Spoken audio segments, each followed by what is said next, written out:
Hello. Hello. I am so incredibly sorry. I was like sitting here, like testing Zoom, testing my microphone, doing all the things. And then I saw your email. How did I do that? How did I put that on my calendar incorrectly? What I looked at the time and I said, okay, it's 2:15 there. I'm So maybe she's thinking is, and so no, I also I just completely like put it on my calendar for the wrong time. Like I'm horrified that that happened. I'm so it's sorry. okay. It's okay. It happens. Let me make sure because I was moving on to the next project. So hold on let me just make sure. Let me get out of that because I don't know what that is. No, Ugh. that's not right. I forgot what I was. My my speaker and microphones have both been giving me fits today. I've spent like way more time on both of them than I had planned to. Like, why is this happening to me today? So, It's okay. Before this moment, before this, I was like, okay, I don't need this. I dropped my phone. All kinds of things have been going crazy wrong for me. I shouldn't say wrong, challenging for me today. yes, I'm gonna challenging. say challenging and not wrong. But when I came in, I was like, oh, I gotta change my shirt because today's my mom's birthday and she's in a rehab hospital. So I had to take her. I went to take her some flowers and a card for her birthday. Well, what I didn't know, the shirt that I had on, the one that I was gonna just wear, it got stuff from the flowers all over my shirt. It was like green, like it looked like pollen, but it was like green and all different colors. And I looked down, I'm like, oh my God, what is this? So I took a towel trying to get rid of. I couldn't. So Yeah, when I came in the house, I'm like, oh my God, I had to run upstairs, change shirts. Anyway, I understand, and it's okay. it's just like that day. I don't know. Yeah. Well, this is gonna be good. Any Must be a Wednesday thing. Yeah, or anytime a whole bunch of stuff goes wrong, you know it's gonna Yeah. be good because it's like a wedding. Everything goes wrong, but then the wedding is like It's like beautiful and no, you forget about all of that. yeah, you forget about it. So that's what we're gonna do. So we'll go through this real quick. So it's a very easy flow. I'll say, oh, when I talk to Aunt is Anna Burgess Yang. Yep. I said That it is right. Okay, me. cool. And so after I do my little whatever, then I'll say, Anna, tell us a little bit about yourself. You can share as much or as little as you want to. Can you hear this? I don't hear anything. Perfect. Okay. So, because I'm a little chilly, so I turn on like my little heater. I have a little heater that Oh, sits on the side and I can hear it, but I want to make sure that it's not going through the speakers. yeah. And can you hear Okay. me okay? Because I've messed with my microphone like No, no, so you're many fine. times. You're fine. Oh, this is what I've I thought. like I like keep touching things. I'm like, please just work everything for me Don't touch today. anything. Don't be like me because Don't I touch touched because I was it. having massive issues with my thing. My headphones are over there and people couldn't hear. It was horrible. So don't once you get it, leave Don't it. touch That's what it. I've Don't done. touch That's anything. exactly what I did. Once I figured it out, I just left it and I'm like, I'm done because I'm not a techie. And Yeah. anyway, so after you tell us about yourself, then it'll come back to me and I'll say, okay, so I know you listen to my podcast, So when you were listening, what was one of the Yep. stories that you want to talk about? And then you'll say, the shenanigans of JC Penney. So what I'll do at that point is I'll give them a little background. I let them know about the story itself because they need to know what we're going to be talking about. Yep. And then once I finish doing that, then I'll ask you what were your thoughts on it. So I did read your thoughts because I want to make sure I cover that part because I'm not going to tell them the entire story, but I want to cover some of the parts that I know that you want, that Yeah. resonated with you. Let's be like, what? Anyway, so once we do that, then we'll go back. Then I'll ask you, do you have a story that's similar? And then you'll share. And from your story, after you finish, then I'll probably ask questions. And that'll Awesome. be able for you to, give us information. I was like, what advice do you have? Da da da da. And then we'll answer the questions at the end, and then you'll tell us where we can reach you and all that stuff. So All right. Let me just get my phone turned off here just in case. yeah, I Like so it just doesn't did that. I just turned so it it doesn't off. make noise. Like stop doing this to me. Um Now, I will tell you, oftentimes in my interviews, I am a nutball. So I Okay. don't know what would come out my mouth. Just go with laugh or whatever, because I will do. based on what you say, I'm like, oh my God, what, and Yeah. that's my reaction. But I always tell everybody because I know my personality, and I'm like, that's me. So Yeah. just go with it. It makes it fun. And then people, especially if it's a topic that's really like tight and very serious, you can make light of it and still get the point across. That's how I Yeah. feel. So we're gonna talk. All right. So All right. are you all ready? Yeah. Good. Feel okay. All right. Anna Burgess Yang. Whew, I mess up names. I'm working on it still better. I'm like Steve Harvey. I will mess up a name. So all right, here we go. Oh my God. I never recorded this. Oh Oh, sugar honey iced tea.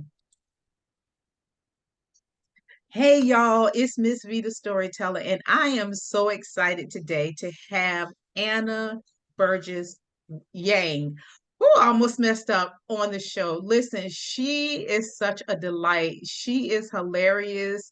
I'm telling you, her background, where she comes from, and what she does for a living, it is so great.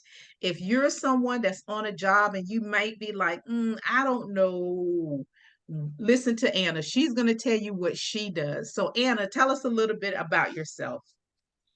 Yeah, so have spent most of my career in tech. I started at a financial technology company right out of college, and I spent 15 years there. And during the pandemic, so in 2020, I just started to think, what else can I do with my life? And there were a lot of things that kind of led up to that. And I know you and I are going to talk about that. Um, but I thought, you know what? I'm just going to do something really different. I'm not going to try to find another fintech job. So I started looking online, and I was an English major in college. I have a writing background. And so I thought I'm going to get into content marketing, something completely different. I started doing content marketing and journalism and Mm. putting my writing to use. So worked for a couple of content agencies. And then just a few months ago, I decided to career pivot again and go out on my own. So now I'm a freelance content marketer and journalist. So I write for some tech companies, some journals and publications. And I also do some consulting work, helping companies figure out automation. I'm a total geek with tools and things. So I like that kind of thing. So I also do a little bit of workflow consulting. Oh, good. I like that. When Anna and I met, we always do a meet and greet, and she was telling me that she's her own boss, and I love women who are their own bosses. So I was like, you have got to come on the show because I love it when we can empower others because we don't have to work for anybody else. So No. anyway, I love that about her. So I know you listened to the podcast, and we talked about some different stories, and you listened to the podcast. So what story resonated with you? What story that you want to talk about today? So one that just really stuck out to me, I think it was called the Shenanigans at JC Penney. Because it made me laugh several times. It made me roll my eyes because you were dealing with a difficult manager. And I think many of us in the world have dealt with difficult managers and can really like relate to that, even no matter what type of job or industry we're in. Yeah. Well, let me tell you a little bit about give you a little background of the story. Basically, I worked at JC Penney's in the salon, and during that time, it was a whole lot of theft going on in the store, primarily in the men's department because no one really worked over there, and it was in the back of the store. So people were going over there just stealing. They were taking racks of clothes out. Somebody took a till, and the big wigs upstairs, they was like, we've had it. And so they sent this security guy in, and he came in like he was RoboCop. Listen, y'all, the dude walked in like he was a Terminator. He was gonna just shut everything down. And he left a bad taste in everybody's mouth because of the way that he was. Well, because of the theft kept going on, we end up having a mandatory meeting. In this meeting, this dude proceeds to tell us that we, the employees, were the reason why so much theft was going on in the store. We were allowing people to steal. We wasn't paying attention and all this stuff. So, and then he started asking questions. He asked this question about if someone came up to you and demanded that you give them money, what would you do? Now, you all should know me. I'm sarcastic, and underneath my breath, I said, I am going to give them whatever they ask for. I'm going to take, and if they got a gun, I'm going to walk it out to the car. I'm going to close my eyes so that I can't see them. And I'm going to walk the till and everything out to their car. Well, the girl beside me, she overheard me mumbling under my breath. And she said, well, why would you close your eyes? I said, so I cannot be a witness. I don't even want to know what they look like. So anyway, RoboCop and my manager of our department, the word got back to them what I said. Somebody snitched on me. I got called in Sam's office. He's telling me if I don't have anything good to say, don't say anything at all. And I was like, you don't have to worry about me saying anything to you because I don't like you anyway. I didn't say that to him, but that was my thought process.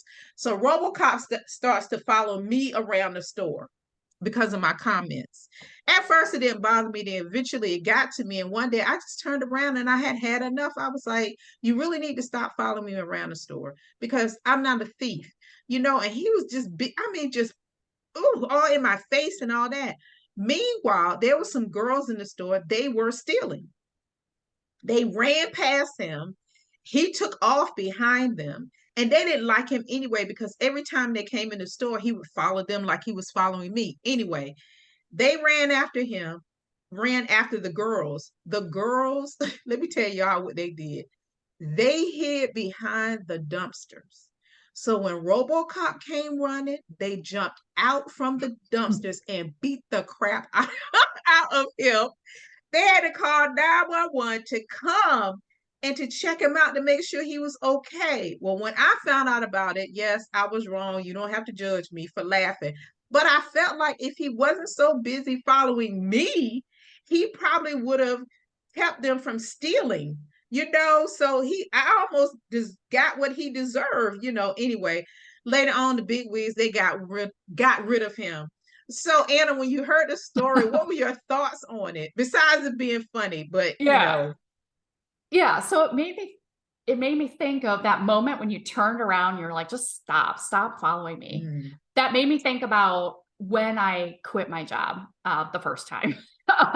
And you know, it was during the pandemic, and I just had really had it with the CEO of the company. I was a small company. I worked very closely with the CEO. He was very difficult to get along with. And I remember just thinking, no, I'm not going to do this anymore. And telling him no, you know, and saying like, I've had it with, and I wasn't quite as open as you were and direct, and telling him like, I've had it, but that pushback is like, that's what precipitated me leaving my job, is just like somebody kind of following me around and always micromanaging and always wanting different work from me. And so I think that kind of bad boss thing, that's something that so many people can relate to. yeah, I think you get to the point where you're just tired of dealing with it. You're like, I can't do this anymore. You know, I think that's why people snap, you know, on their jobs. And, you know, even they talk about mental health. I'm like, you know what? It's mental health, AKA bullying, because when somebody constantly is on you over and over again, it's a form of bullying, you know, and people get tired of it and they don't know what to deal with it. And that's why they come in with guns cocked and doing all kinds of craziness. So yeah, I was like, I'm so sick of this. I can't. And so I confronted him. And what's so funny about me confronting him, that's not my norm. During that time, I'm a whole different woman now, y'all. Back then, I wouldn't have said anything, but I think that particular day it was enough because he kept doing it. And I felt like he was doing it to get back at me for the comment that I made. So Yeah. I don't think he really felt that I was a thief. I think he was just getting back at me. Well, that's what happened when you try to get back at people, you get your tail whipped because that's what they did to him. Yeah. Anyway, Yeah. And people, like you said, they just kind of snap. And whether they do what you do and say something, or whether they just like fine, that's it. Time to send out the job applications. Like Mhm. in some way they're saying, I'm not going to take this anymore. Yeah. So do you have a story? Has anything like that ever happened to you where you just said, you know what, I that's it. You know, whew, I'm done. Yeah. So, I've quit my job now 3 times in the past couple of years. But the first time I'd been at a company for 15 years. So like the whole idea of just leaving and finding something different, that was a new concept for me. And I think a lot of people uh, grow up feeling like they're supposed to be loyal to a company. And that's Mhm. certainly how I felt. Um, but I remember, and I'm going to have to apologize in advance if I get a little emotional when I tell this story. But so it was in December of 2020, and I have 3 kids. They've been home because of the pandemic. They didn't have school, or school was remote. So that was really hard. I got this difficult job on top of it. And the CEO had asked for some work. He said it was fine. And then he completely changed his mind. He's like, actually, I want something else. And I'd been thinking about leaving. I'd been wondering, like, is this really what I want to do? Do I want to keep putting up with this? But that day when he just wanted new work for no reason other than that he didn't like the work, he just changed his mind. I was like, I'm done. I'm quitting this job. I didn't quit on the spot. I was like, but I picked a date in January and I'm like, I'm going to get through the holidays and I'm done. I don't care if I have another job lined up or not. I'm leaving. Um, Later that same day, I got a call that my grandmother had passed away. Oh, I'm so And sorry. it wasn't a surprise. She'd been in hospice and we knew it was imminent, that really horrible time when you're just kind of waiting. So about 5 p.m. that night, I got a call from my mom. And I thought she and I both made decisions to move on that day. We really Oh, did. Like I made like a pretty life-changing decision, leaving a job I'd been at for so long, and not only that, a career I'd been in for so long, and completely changing course. And she made a decision too, and she moved on. And so, yeah. like, as hard as that was, she was 100 years old. As Oh, hard wow. as hard, Oh, I know, as hard as that was to get that news, it validated that decision that I made. That like yeah. she was there with me. Um, so yeah, that's kind of my like breaking moment and like the way that really came about. Oh, that is so amazing. She was 100 years old. And I think, well, in her case, she probably was just tired and she made a decision. Okay, I've I'm not had doing this. enough. It's kind thank of you, like she's thank had you enough. all. And Yeah, you made the same decision. I've had enough. I've And had both of you enough. just did it in different ways. But I think it's such a good memory for you to have of Yeah, her because when you decided to change your life for the better, she decided to just ascend and live the rest yeah. of her life at peace. Oh my Hmm. God. I'm sorry that she's gone, but No, I I mean, love that story. I really do. I love that story, because my grandma was real special to me. I yeah, loved mine my was too. grandmother. She was so special to me. And I love what she left you, Yeah, even I though she mean, yeah, for that to happen on that day, and not only, I mean, and not even at the same time, like by like noon that day or something, I'm like, I'm done. I am out of here. And I didn't get that call till much later in the day, and she didn't pass away till much later. So just the timing of it was just like just really validated for me that I made the right Yeah, or decision. like a confirmation, like Yeah, she's it confirming, you know was. what, you made a good decision. You made a good decision. Yeah. Well, listen, let me tell you something. When I left my job, my mother was sick and there was nobody really to take care of her because of the way that my brother's jobs work. It wasn't conducive for either one of them. So I ended up having to be the person who had medical power of attorney of her.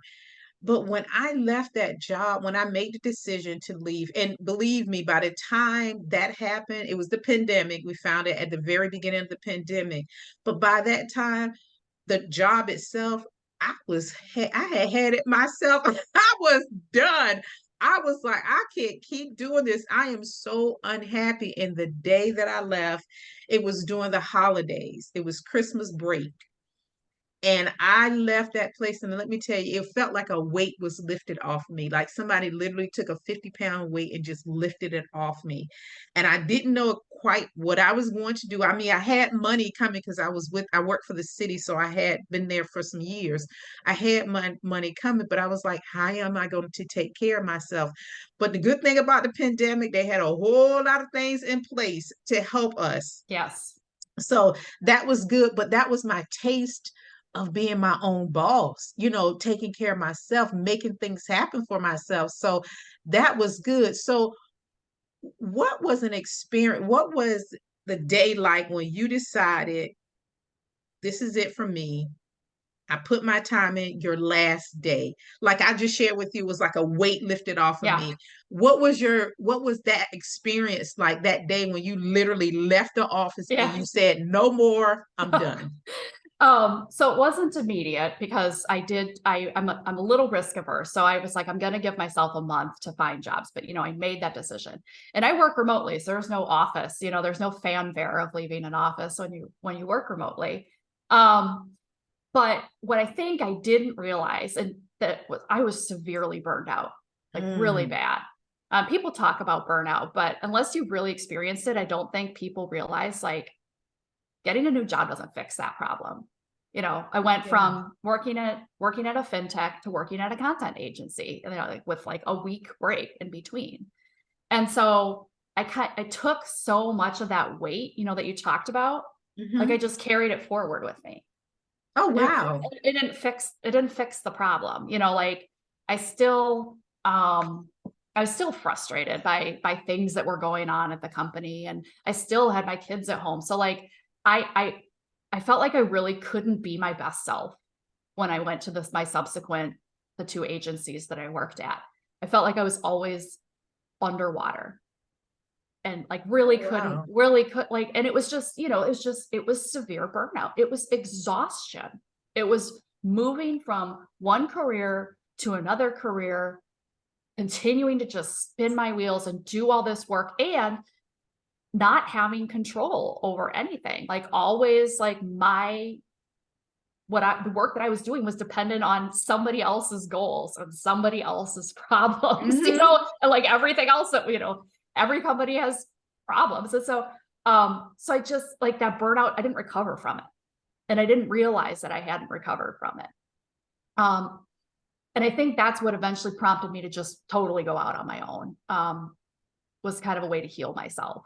And just say like, I'm going to be responsible for my work, my success, my clients, things like that in a way that I couldn't be before. And if you'd asked me like even early 2020, I never would have seen myself as self-employed, you know, Wow.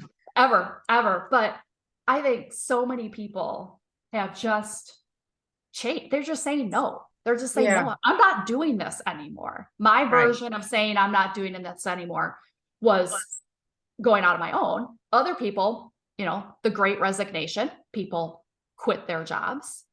Then the economy tanked and Yeah. people couldn't quit their jobs, but then they did quiet quitting, where like, Yeah. I'm going to show up and do my job and that's it. And so it's a variations of people saying, no, I'm not going to do this anymore.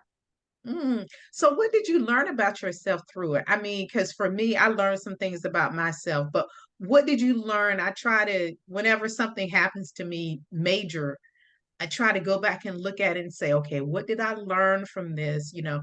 How could I do better? If it's something negative, how can I move forward and do a more positive or better job? Or if it was a good experience, ooh, what did I learn from this? Ooh, I want to take this with me. So what did you learn from it about yourself? So I actually did a reflection at the end of the year. I'm a writer. I love to write things. I did a reflection at the end of the year and I called it the year I bet on myself. Ooh, I like that.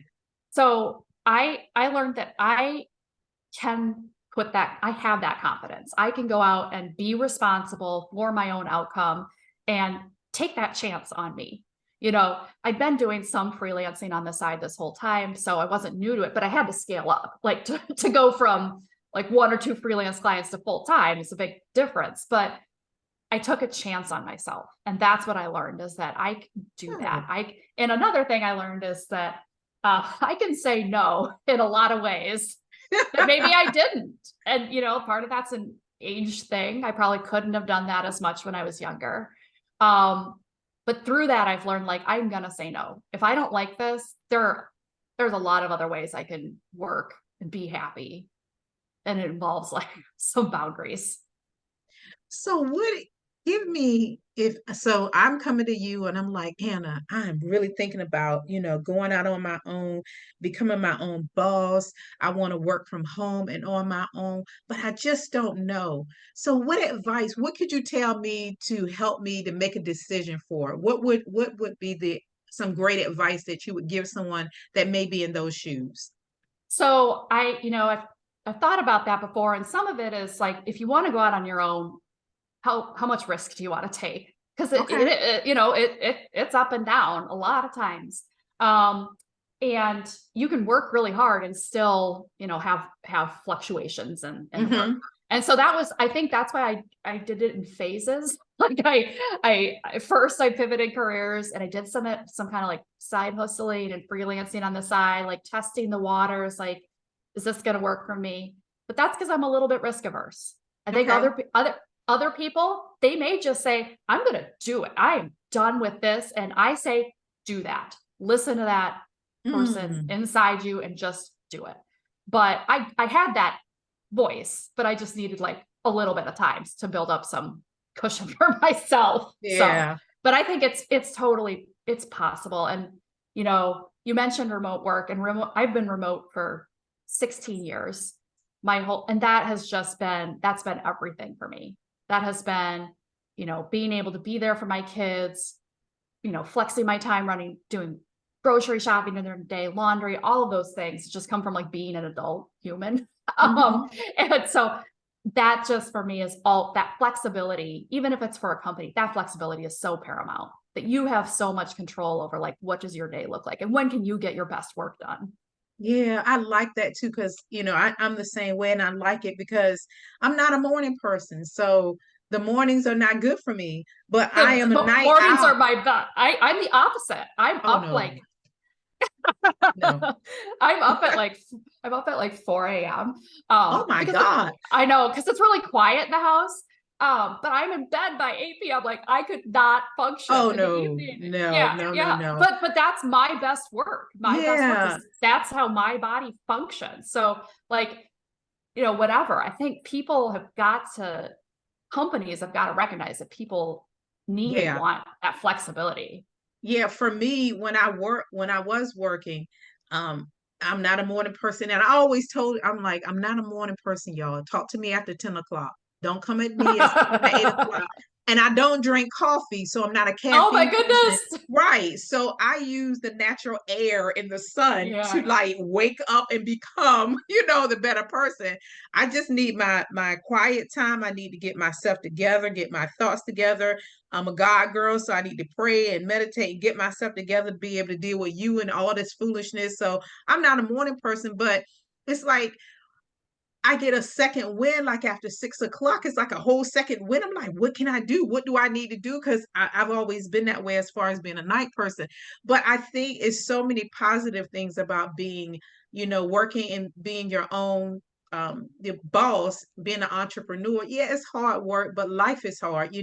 The more you put into it, the more you get out of it. So I think Yeah. you're a great representation of working for yourself. I think you great at, letting people know because I'm sure there are a lot of people that probably will hear this and think, oh my goodness, she make it sound pretty good. But you were honest and let them know you were honest and letting them know that there were some rough patches. But Yeah. again, in life, there's rough patches. Companies shut down, you have to regroup. You get fired, you have to regroup. You get sick or somebody in your family, you have to regroup and pivot. So that's just a part of life. So At the end of my story, I always share like my thoughts and I ask questions. So we're going to answer the questions at the end of the story. And this has to do with the story at JC Penney's, the theft part. So the first question is, have you ever encountered a theft on a job before? If so, what did you do? What would you do if you encountered somebody stealing? So not quite the same, but what came to mind immediately was wage theft. And what I mean, wage Like theft. that word, So wage theft. yeah, Love and it. so what I mean by that is, I worked at I was salaried at a company, and I remember the CEO one time asked during the pandemic, so I'm already like going insane, asking me to do something that was far outside of my job description, just pitch in and help out. And I asked for more money. I said, Yeah. I'm doing more work. And he's like, kind of like, how dare you? Like, why don't you just want to be helpful? Like, or, made me feel guilty for asking for more money. I'm like, well, you're basically taking my time, taking something from me. You're taking my Yeah. time and my expertise, and I'm not being compensated for it. So I think that's kind of a form of wage theft is when companies try to make people feel bad, like that they like, how dare they ask for more money or just expect them to do more. I had another experience at one of the agencies I went to after, we all had quotas as writers, like how much we were supposed to write. And then, it was really variable. Some clients were easy to work with, some were difficult. So the company said, okay, we're going to give everybody a custom quota. It's going to be different based on it. And my quota went up because I've been doing such a good job. Like, Crazy. and they were like, well, you're actually going to do more now. So I'm like, so the reward for hard work was more work and there was no money for that. like that to me is theft. It's and like, and so, and going back to the whole why I love quiet quitting, when I first heard about that, I'm like, you come in, you do the job that you're paid to do, and there is Yes. nothing wrong with that. You do not have to put in 110%. You just do the job that you're asked. That's it. Right. Anything above that is corporate volunteerism. So, Wow. just There's another one of those words, corporate volunteerism. You are just dropping words that I love. I wish they were mine. They're not. But but like just it's okay. Even for people who maybe aren't ready to leave like a job, they can't leave their job for whatever financial reasons, health insurance, anything like that. I am giving you the permission to just quiet quit your way through your job. I Just do it. love it. I love it. Just do it. Like don't let a company take more from you than you're being paid for. Then you're like, what you're worth. And that's why so many people have quit. They're like, I'm not doing this. I'll go find somebody else who'll pay me what I'm worth. But I think those people have to learn their worth because Yeah, you're so it's used hard. to other people telling you what your worth is. You Yeah. have to learn your worth. That's why you have to know what your job title is and what it entails. You have to know, even when you do freelance work or when you do, you have to know, okay, this is what you're hiring me to do. You want me to do this, this, this, and this. Now, if I do anything else, you're gonna have to pay me extra because it's not in what we agreed upon. And that goes back to knowing who you are. And I like what you said about it's okay to say no. It is okay to say no. That's like when you working on your own, you're empowered. You feel empowered. So you embrace that. And you're like, you know what? I know what I'm worth. If Yeah. you don't want to work with me, there's some other people that will work with me and pay me my worth. Yeah. And So I'm that's been that is a challenge of freelancing is, I have to set that boundary. If they ask me to do something outside of the scope, I could just do it, make the client happy, but then I'm selling myself short and I'm mhm. leaving money on the table. And I have talked to clients before that I'm like, yeah, that would, give me a little more work, but I'm not sure that's a great client for me. Like I think they're going to be more trouble than they're worth, or it's not going to be work I enjoy. So I've gotten really good at saying no to things Yeah, and they're that just stealing aren't good. It's hard. your time you could be doing It is still in something my time. else. Yeah. Yeah. That's good. Well, I'm going to answer the question real quick because when I wrote this question, I was like, I thought about, I was at an interview for a job, and she asked the question. That was one of the questions she wanted to know, what would you do if you noticed a coworker stealing? And I was like, I'm gonna be honest with you. I'm gonna go to that coworker and I'm gonna say, listen, you need to stop this stealing, because if you don't stop this stealing, it's gonna affect me. So I'm gonna need you to go ahead on and stop stealing because I think they kind of know. And if you don't want to lose your job, then you need to stop stealing. So I'm gonna warn them, but then I'm gonna let them know, if it keep up and it's gonna affect me, I'm gonna snitch. I'm gonna tell on you. I'm gonna find a way. It depends on you, because if you look like somebody that will come back and try to kill me, I'm gonna be strategic, and I'm gonna figure out a way to let them know that it's you, but you not knowing that I told you. So when I told the interviewer that, she said, I have never heard of anybody answer the question like that. I'm like, I'm being honest. I'm gonna go to the person because I don't want them to lose their job, and I don't know their circumstances or whatever, but I'm gonna let them know that, they may be on to you stealing, you might be losing your job. So is it worth it? But if it's gonna affect me, not gonna happen. I'm gonna figure out a way for to tell on you without you knowing, so I can stay alive, because I like living. Yeah. So the second question is, if someone attempted to rob you, what would you do? No. I think I was talking about it. I think I've gotten to the point where it's just like, no, I'm not gonna let, a company try to take more from me than I'm capable of giving. And I can't do that with my clients. Same thing. I've got to be able to just say no, because that's taking something from me. I know what I'm worth. And so no, don't take things. Oh, I But like that. Yeah, I feel the same way. Somebody's trying to rob me, and I like the fact that you didn't take it to like stealing your purse or something. You're yeah, but talking about there's your a time. my And time, my money, my sense of worth. Like, don't take that from me. yeah, I'm the same way. It's not gonna happen. It's not Mm-mm. gonna happen. The only way it's gonna happen is you got a gun or you bigger than me, and because a sister can't run, so that's the only way. But if it's me making a decision, the answer is gonna be no. I'm not gonna happen. It's not gonna happen. You go down the road, find somebody else, because this one, the answer is no. Just like what you said.